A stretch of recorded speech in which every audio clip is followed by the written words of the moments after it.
Da Fresh Morning. Kiabi, la marque de mode à petit prix pour toute la famille, arrive au Gabon. Venez découvrir les collections tendances pour habiller toute la famille sans vous ruiner. Femmes, hommes, enfants, bébés, il y en a pour tous les goûts. Découvrez nos t-shirts filles ou garçons à seulement 3500 francs CFA ou encore ces barboteuses à 4500 francs CFA pour vos tout petits. Craquez pour notre collection de t-shirts hommes à partir de 5500 francs CFA ou cette robe colorée à 6900 francs CFA. Chez Kiabi, la mode rime toujours avec petit prix. Da Fresh Morning. Sur les 104.5 Urban FM, la station urbaine Jean-Paul, on parle de politique étrangère aujourd'hui ou bien? Oui, toujours. D'accord, ok. C'est bon. Bonjour Jean-Paul. Bonjour Dafresh. Comment tu vas ce matin? Ça va très bien. Alors, l'actualité internationale est marquée par quoi? Le sommet Russie-Afrique, bien entendu, qui s'est achevé hier à Sochi, qui est une ville balnéaire située sur les bords de la mer Noire. C'est la première réunion de ce genre entre la Russie et le continent africain depuis que Vladimir Poutine est au pouvoir. Ça fait quand même près d'une vingtaine d'années.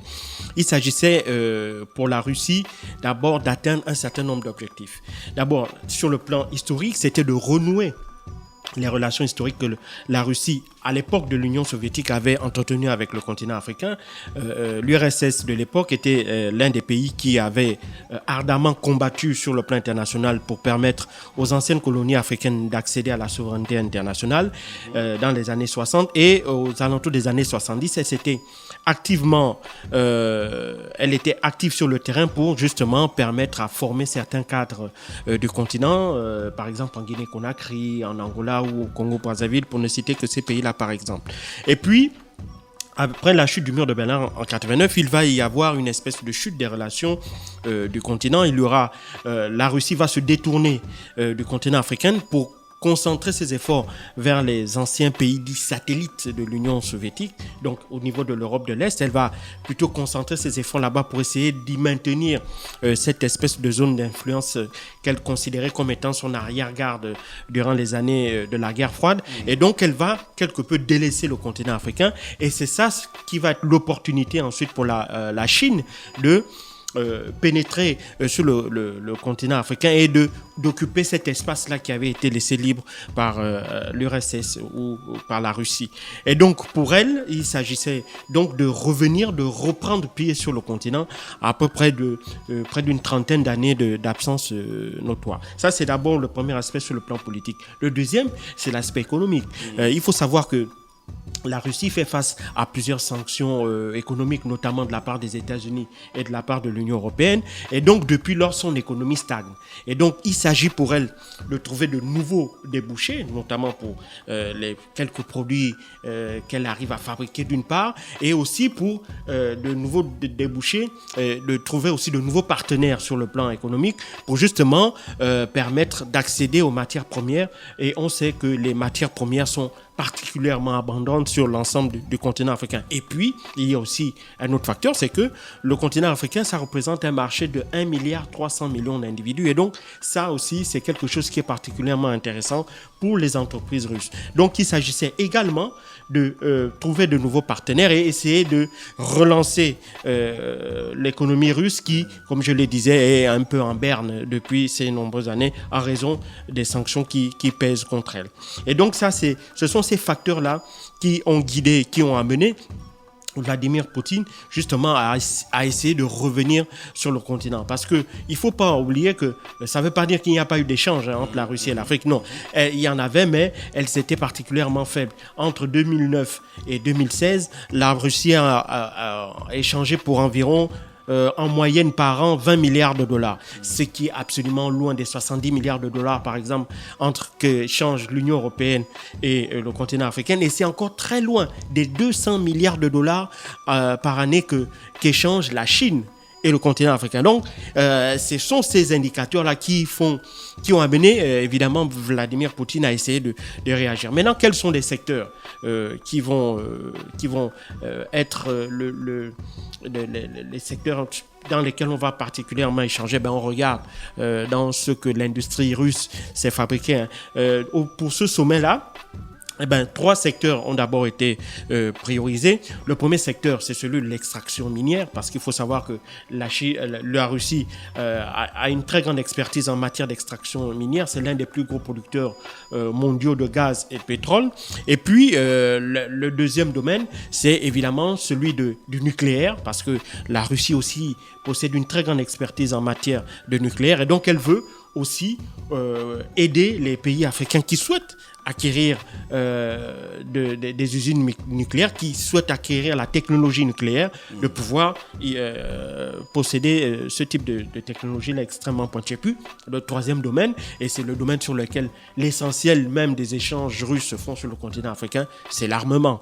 Donc, les Russes sont l'un des plus gros promoteurs d'armes dans le monde, et l'Afrique représente un marché particulièrement intéressant. Pour l'année 2018, par exemple, la Russie a vendu pour plus d'1 milliard de dollars d'armes sur le continent africain. Donc, elle veut également continuer à booster ce secteur de l'armement là qui est particulièrement important pour elle. Et donc, pour parvenir à ces 3 objectifs-là, elle a décidé de mettre les petits plats dans les grands. Elle a mobilisé la station balnéaire flambant neuve qu'elle avait construite pour les Jeux Olympiques d'hiver de 2014 à Sochi. L'ensemble des pays africains ont été invités et ont été représentés. Sur les 54 pays que constitue l'Union africaine, 43 ont été représentés à un haut niveau, donc soit par un chef d'État, soit par un chef de gouvernement. Donc, ce qui fait dire à Vladimir Poutine que sur le plan de la diplomatie, ça a été un véritable succès. Cette réunion est co-présidée avec Abdel Fattah al-Sisi, qui est le président de l'Égypte et président en exercice de l'Union africaine.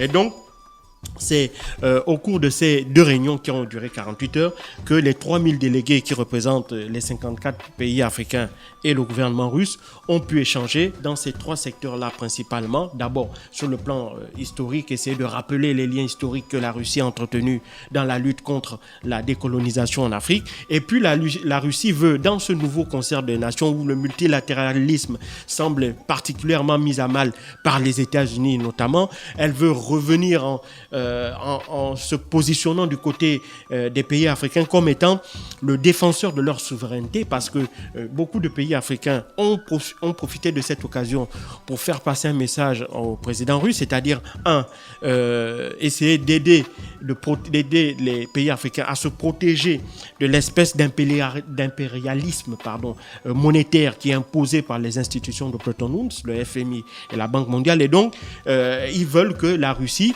qui est membre permanent du Conseil de sécurité, donc qui a qui possède le droit de veto et donc qui a une influence certaine au niveau de l'organe principal, l'organe central des relations internationales que constitue le Conseil de sécurité.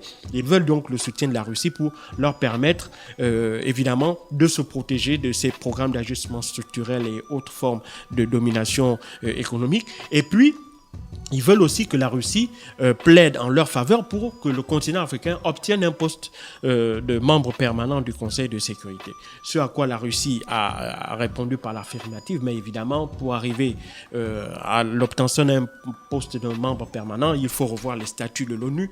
Et ça fait plus de 20 ans que, évidemment, on n'est toujours pas parvenu à comment réformer justement les statuts de l'Organisation des Nations Unies et, si tu veux, comment rendre les relations internationales plus conformes à ce qu'elles sont sur le terrain aujourd'hui. Mais ça fait l'objet d'un autre débat. Par contre, la Russie a besoin des soutiens des pays africains aussi dans le système des Nations Unies. Pourquoi ? Parce qu'elle est très peu représentée au niveau des agences et des organes onusiens. Or, on sait que la quasi-totalité des postes qui sont occupés par les Occidentaux dans ces instances-là le sont parce que, évidemment, elles ont des relations extrêmement étroites avec les pays, en tête desquels les pays africains. La France, par exemple, bénéficie de son aura au niveau de l'ONU et du Conseil de sécurité et des autres agences de l'ONU parce qu'évidemment, elle a ces relations-là très fortes avec ses anciennes colonies, les 14 ou les 15 anciennes colonies, et sans oublier les autres pays avec lesquels elle avait noué d'abord des relations de protectorat, etc. Donc,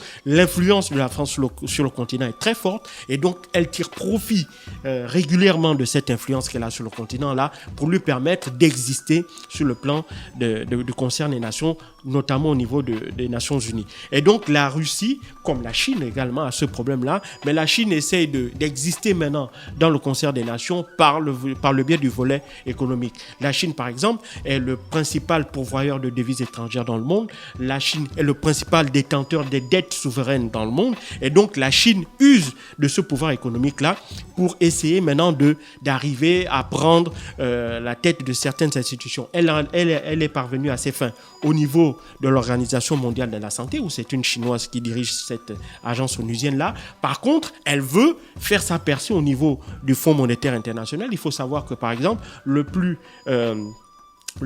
fonctionnaire chinois le plus haut gradé au sein du FMI, il est 4e directeur général adjoint du FMI. Donc pour eux, en tant que première puissance, en tant que deuxième puissance économique mondiale, pour eux, c'est un rang qui ne sied pas à leur niveau. Donc la Chine veut utiliser ce volet-là pour essayer de remonter un peu, d'agrandir son influence au niveau du système onusien. Par contre, la Russie veut donc s'appuyer, comme le faisaient autrefois les anciennes puissances coloniales, veut s'appuyer sur son réseau diplomatique et économique sur le terrain. Et donc pour cela, Vladimir Poutine entend à partir de maintenant tout mettre en œuvre pour justement tisser ces relations-là. Il a décidé il a promis aux dirigeants africains de doubler les relations, les échanges économiques entre la Russie et le continent africain d'ici 4 ou 5 ans, même s'il n'a pas dit comment il va y parvenir. Mais évidemment, la volonté, les intentions sont là, elles sont claires, elles sont évidentes pour les raisons que j'ai expliquées plus haut. Maintenant, évidemment, est-ce que cela va se faire facilement? Non, je ne pense pas, parce qu'il faut bien comprendre que l'Afrique est un enjeu géostratégique majeur dans le monde.